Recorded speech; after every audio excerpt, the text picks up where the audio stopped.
एक एक बड़ा ही दिलचस्प आंकड़ा है जिससे आज की चर्चा शुरू करते हैं।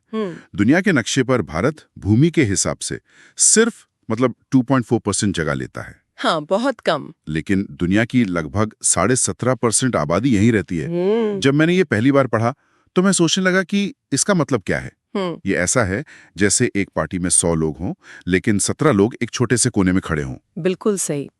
और ये एक बेहतरीन शुरुआत है क्योंकि ये आंकड़े ही भारत की कहानी की नींव रखते हैं। अच्छा। ये सिर्फ गणित नहीं है, ये भारत की सामाजिक, आर्थिक और राजनीतिक हकीकत का आधार है। हाँ। आज हम इसी विशाल देश की भौगोलिक पहचान की परतों को खोलेंगे। बिल्कुल। हमारे पास भारत की भौगोलिक स्थिति पर एक विस्तृत स्टडी गाइड है और हमारा मिशन है इसके जरूरी तथ्यों को समझना कि मतलब भारत दुनिया में कहाँ है, इसका विस्तार कितना है। हाँ, और इसका भूगोल हमारे जीवन को कैसे प्रभावित करता है। तो हम सिर्फ नक्शे पर लकीरें और नंबर नहीं देखेंगे, बल्कि उनके पीछे छिपे मतलब को समझने की कोशिश करेंगे। एकदम। तो कहाँ से शुरू करें? चलिए सबसे बुनियादी सवाल से शुरू करते हैं। भारत कितना बड़ा है? ठीक है। हम क्षेत्रफल और जनसंख्या दोनों ही पैमानों पर इसे देखेंगे। फिर हम इसके विशाल विस्तार मतलब उत्तर से दक्षिण और पूर्व से पश्चिम की दूरियों को समझेंगे। और सीमाएं भी। हाँ, इसकी हजारों किलोमीटर लंबी तटरेखा और जमीनी सीमाओं की भी बात करेंगे। और इसके बाद हम ग्लोब की उन अदृश्य रेखाओं पर चर्चा करेंगे जो भारत का पता बताती है, और ये भी कि पूरे देश की घड़ियां एक साथ कैसे चलती हैं। ये तो वाकई दिलचस्प लग रहा है। तो चलिए इस पहेली को सुलझाना शुरू करते हैं। सबसे पहले, ये 7वां सबसे बड़ा देश होने का क्या मतलब है? इसका मतलब है कि क्षेत्रफल के हिसाब से दुनिया में 6 देश हमसे बड़े हैं। कौन कौन से? रूस, कनाडा, चीन, अमेरिका, ब्राजील और ऑस्ट्रेलिया।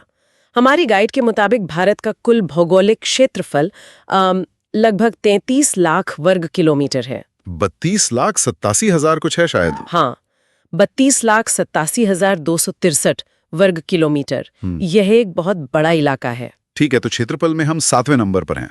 लेकिन जब मैंने जनसंख्या का आंकड़ा देखा तो कहानी पूरी तरह से पलट गई। वहां हम दुनिया में दूसरे नंबर पर हैं, कम से कम 2011 की जनगणना के हिसाब से। बिल्कुल। ये विरोधाभास ही मुझे सबसे ज्यादा चौंकाता है। और आपको चौंकना भी चाहिए, क्योंकि यही भारत की सबसे बड़ी चुनौती और सबसे बड़ी ताकत है। अच्छा। क्षेत्रफल में 7वां स्थान, लेकिन जनसंख्या में दूसरा।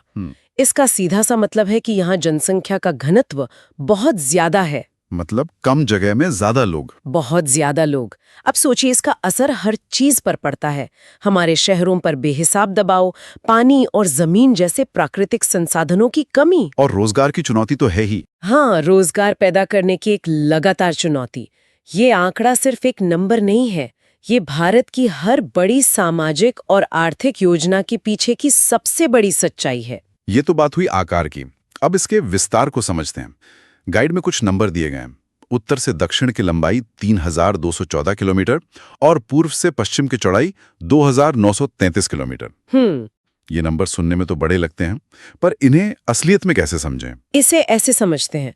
उत्तर में लद्दाख से दक्षिण में कन्याकुमारी तक की दूरी है 3,214 किलोमीटर। ठीक है। अगर आप कश्मीर से एक सीधी ट्रेन पकड़ें तो बिना रुके भी आपको कन्याकुमारी पहुंचने में 40 से 50 घंटे लग सकते हैं। बाप रे, इतना समय? हाँ, ये यूरोप के कई देशों को पार करने जैसा है। वाह।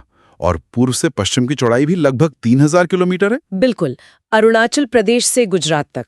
और इसी विशाल चौड़ाई का एक बहुत ही दिलचस्प नतीजा है। क्या? जब अरुणाचल प्रदेश में सुबह के 5 बजे सूरज उग रहा होता है जी, तब गुजरात के कच्छ में अभी भी रात का अंधेरा होता है और लोग सो रहे होते हैं। अच्छा। वहाँ सूरज लगभग 2 घंटे बाद उगता है। ये तो कमाल है। एक ही देश में सूर्योदय में 2 घंटे का अंतर। जी हाँ। हम इस पर बाद में जरूर लौटेंगे जब हम समय की बात करेंगे। अभी सीमाओं की बात करते हैं। ठीक है। गाइड में भूमि सीमा 15,200 किलोमीटर बताई गई है।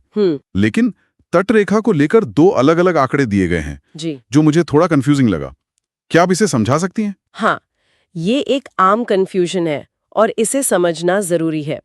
देखिए, अगर आप सिर्फ भारत की मुख्य भूमि मतलब गुजरात से पश्चिम बंगाल तक, हाँ, गुजरात से लेकर पश्चिम बंगाल तक के हिस्से को मापें तो तट रेखा 6,100 किलोमीटर है। लेकिन भारत सिर्फ मुख्य भूमि तो नहीं है। हमारे पास बंगाल की खाड़ी में अंडमान और निकोबार द्वीप समूह है और अरब सागर में लक्षद्वीप है। अच्छा, तो जब हम इन द्वीपों की तटरेखा को भी जोड़ देते हैं तब आंकड़ा बदल जाता है। एकदम सही। जब हम इन द्वीपों की तटरेखा को भी शामिल कर लेते हैं तो कुल लंबाई बढ़कर 7516.6 किलोमीटर हो जाती है। मतलब लगभग 1400 किलोमीटर का फर्क। हाँ, ये लगभग 1400 किलोमीटर का अतिरिक्त हिस्सा सिर्फ हमारे द्वीपों से आता है। ये हमें बताता है कि ये द्वीप सिर्फ पर्यटन के लिए ही नहीं बल्कि सामरिक और आर्थिक रूप से कितने महत्वपूर्ण हैं। और हमारे सोर्स मटेरियल में एक और मजेदार तथ्य है क्या? कि भारत के 9 राज्यों और 4 केंद्र शासित प्रदेशों की सीमा समुद्र से लगती है। बिल्कुल। और इन सब में गुजरात की तटरेखा सबसे लंबी है। ये मुझे थोड़ा हैरान करता है क्योंकि नक्शे पर देखने में ऐसा नहीं लगता। हाँ, ये अक्सर लोगों को लगता है। इसका कारण है गुजरात का भूगोल। वो कैसे? वहाँ कच्छ और सौराष्ट्र के इलाकों में तटरेखा बहुत ज्यादा कटी फटी और घुमावदार है। सीधी रेखा में नापें तो शायद कम लगे। अच्छा, मतलब अगर उस घुमावदार सीमा को पूरा नापेंगे तो वो सबसे लंबी निकलती है। एकदम सही। तो हमने भारत के आकार और इसकी सीमाओं की लंबाई तो देख ली, लेकिन दुनिया के नक्शे पर इसे सटीक रूप से कहाँ ढूंढे? इसके लिए हमें ग्लोब की उन अदृश्य रेखाओं को समझना होगा जिन्हें अक्षांश और देशांतर कहते हैं। ये थोड़ा टेक्निकल लगता है। इसे बिल्कुल आसान बनाते हैं। सोचिए, ग्लोब एक बहुत बड़ी गेंद है और आपको उस पर किसी एक बिंदु का पता बताना है। कैसे बताएंगे? इसके लिए हमने 2 तरह की काल्पनिक रेखाएं बनाई हैं। अक्षांश यानी लैटिट्यूड, लेटी हुई रेखाएं हैं। हॉरिजॉन्टल। हाँ, हॉरिजॉन्टल, जो बताती हैं कि कोई जगह भूमध्य रेखा यानी इक्वेटर से कितनी उत्तर या दक्षिण में है। और देशांतर?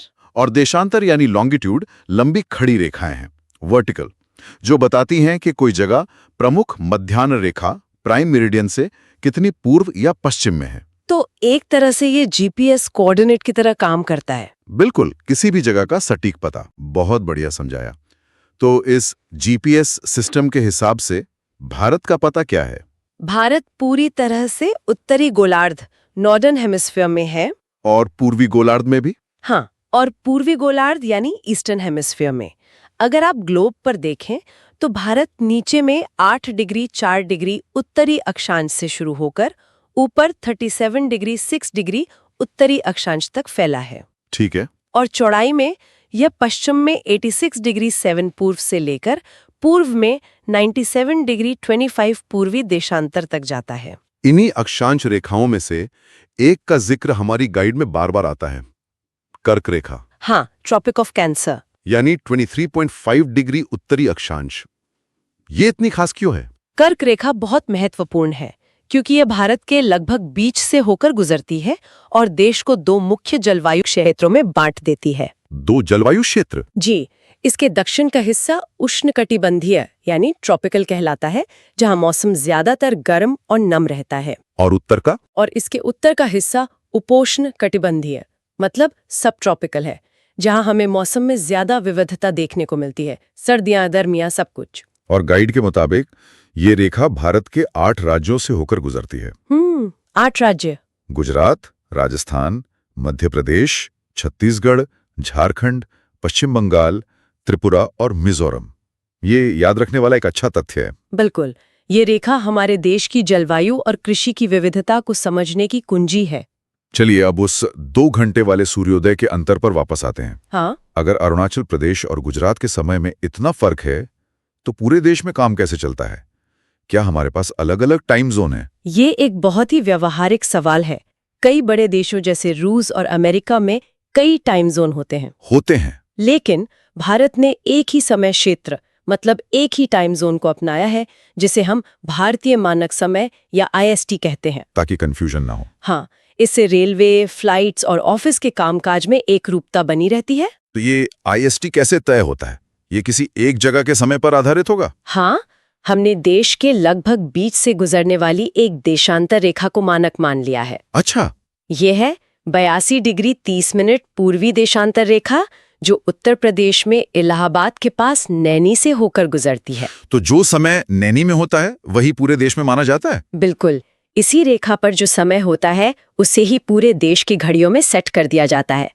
वैश्विक स्तर पर देखें तो हमारा समय ग्रीनविच मीन टाइम GMT से 5.5 घंटे आगे है। और ये मानक रेखा सिर्फ उत्तर प्रदेश से ही गुजरती है या और भी राज्यों से? हमारी अध्ययन गाइड बताती है कि ये रेखा कुल 5 राज्यों से होकर गुजरती है। उत्तर प्रदेश, मध्य प्रदेश, छत्तीसगढ़, ओडिशा और आंध्र प्रदेश। बहुत खूब।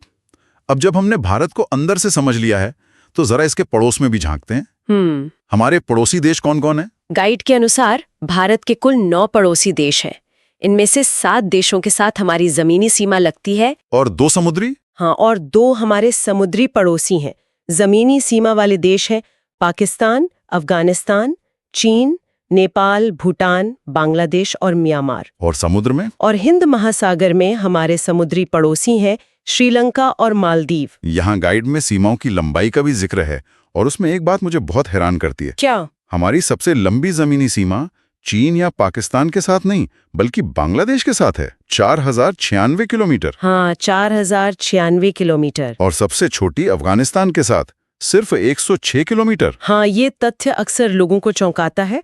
बांग्लादेश के साथ हमारी सीमा बहुत घुमावदार है और 3 तरफ से भारत से घिरी हुई है, इसीलिए इसकी लंबाई इतनी ज्यादा है। अच्छा, ये वजह है। वहीं अफगानिस्तान के साथ हमारा सीमावर्ती क्षेत्र बहुत छोटा है जो लद्दाख के हिस्से में आता है। गाइड में हर पड़ोसी देश के साथ लगने वाले भारतीय राज्यों की लंबी सूची दी गई है। भी कोई अंतर है? क्या बांग्लादेश की सीमा वैसी ही है जैसी चीन की? बिल्कुल नहीं, और यही बात भारतीय भूगोल को रोमांचक बनाती है। हर सीमा की अपनी एक कहानी और अपनी एक चुनौती है। जैसे? उदाहरण के लिए बांग्लादेश के साथ हमारी सीमा दुनिया की सबसे जटिल सीमाओं में से एक है। ये घनी आबादी वाले गांवों, खेतों और नदियों के बीच से गुजरती है। मतलब वहाँ सीमा तय करना मुश्किल होता होगा? बहुत। कई जगहों पर तो ये तय करना भी मुश्किल होता है कि भारत कहाँ खत्म हो रहा है और बांग्लादेश कहाँ शुरू हो रहा है। और इसकी तुलना अगर हम अफगानिस्तान वाली सीमा से करें तो जमीन आसमान का फर्क दिखता है। अफगानिस्तान के साथ लगने वाली 106 किलोमीटर की छोटी सी सीमा एक दुर्गम, बर्फीले और ऊंचे पहाड़ी इलाके में है जिसे वखान कॉरिडोर कहते हैं। वहाँ तो आबादी भी नहीं होगी? वहाँ इंसानी बसावट लगभग न के बराबर है। इसी तरह चीन के साथ हमारी सीमा विशाल हिमालय के साथ साथ चलती है जो अपने आप में एक प्राकृतिक दीवार है। तो हर सीमा का अपना एक अलग चरित्र है। ये समझना बहुत जरूरी है कि सीमाएं सिर्फ नक्शे पर खींची लकीरें नहीं होती। सही बात है। चलिए अब इस सफर के आखिरी पड़ाव पर चलते हैं और भारत के चारों कोनों की सैर करते हैं। जी। देश के 4 सबसे चरम बिंदु कौन से हैं? चलिए उत्तर से शुरू करते हैं। भारत का सबसे उत्तरी बिंदु इंदिरा कोल है जो लद्दाख के सियाचिन ग्लेशियर क्षेत्र में स्थित है। सियाचिन मतलब दुनिया का सबसे ऊंचा युद्ध क्षेत्र। हाँ, ये दुनिया के सबसे ऊंचे और ठंडे युद्ध क्षेत्रों में से एक है। और सबसे दक्षिणी बिंदु ये तो कन्याकुमारी होना चाहिए, है ना? ये एक और आम धारणा है। मुख्य भूमि का सबसे दक्षिणी सिरा कन्याकुमारी है, लेकिन अगर हम पूरे भारत की बात करें जिसमें हमारे द्वीप भी शामिल हैं तो सबसे दक्षिणी बिंदु अंडमान निकोबार द्वीप समूह में है। इसका नाम इंदिरा पॉइंट है। अच्छा, और हमारे सोर्स मटेरियल में इंदिरा पॉइंट के बारे में एक और दिलचस्प बात लिखी है। हाँ, 2004 की सुनामी में ये पॉइंट समुद्र में लगभग 4 मीटर तक डूब गया था। ओहो। ये हमें याद दिलाता है कि भौगोलिक बिंदु कितने नाजुक हो सकते हैं और प्रकृति कैसे नक्शे बदल सकती है। इसके कुछ पुराने नाम भी हैं, जैसे पिग्मेलियन पॉइंट और पार्सन्स पॉइंट। ये तो वाकई हैरान करने वाला है। अब पश्चिम और पूरब के कोनों की बात करते हैं। सबसे पश्चिमी बिंदु गुजरात के कच्छ क्षेत्र में सर क्रीक नामक जगह है। ये एक दलदली इलाका है। और सबसे पूर्वी? और सबसे पूर्वी बिंदु अरुणाचल प्रदेश में किबिथुन नाम का एक छोटा सा गांव है। ये भारत की उन पहली जगहों में से है जहां सूरज की किरणें पड़ती हैं। इंदिरा कोल, इंदिरा पॉइंट, सर क्रीक और किबिथु, ये 4 नाम भारत के विशाल विस्तार को परिभाषित करते हैं। वाकई एक शानदार यात्रा रही। तो आज हमने भारत की भौगोलिक पहचान को कई अलग अलग नजरियों से देखा। हमने इस विरोधाभास को समझा कि कैसे क्षेत्रफल में 7वें स्थान पर होने के बावजूद भारत दुनिया की बहुत बड़ी आबादी का घर है। हमने देश के विशाल विस्तार को महसूस किया, कश्मीर से कन्याकुमारी तक ट्रेन के सफर की कल्पना करके। हाँ, हमने ये भी देखा कि कैसे हमारी 7,500 किलोमीटर से ज्यादा लंबी तटरेखा सिर्फ एक सीमा नहीं बल्कि द्वीपों को मिलाकर बनी एक सामरिक और आर्थिक शक्ति है। बिल्कुल। और हमने ग्लोब की उन अदृश्य